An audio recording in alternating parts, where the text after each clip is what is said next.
Hi guys! Mon Montenegro. So for today's video, mag-open tayo ng parcel na nabili natin kay TikTok. Guys! April pa lang, nabili ko na to.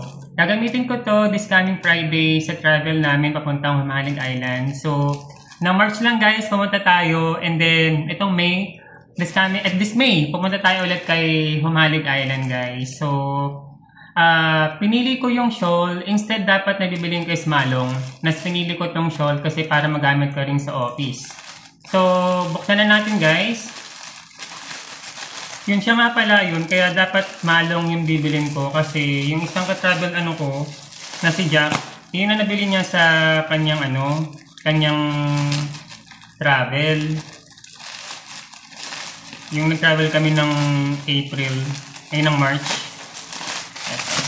Eto siya. Ang ganda.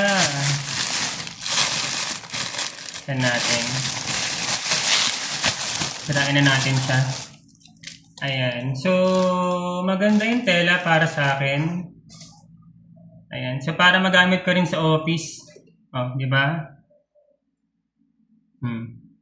So, yung color na to guys, cobalt blue or green, I'm not sure, nakalimutan ko na yung description niya. So, ito lang guys ang ating vlog. So, for today's video, bye-bye!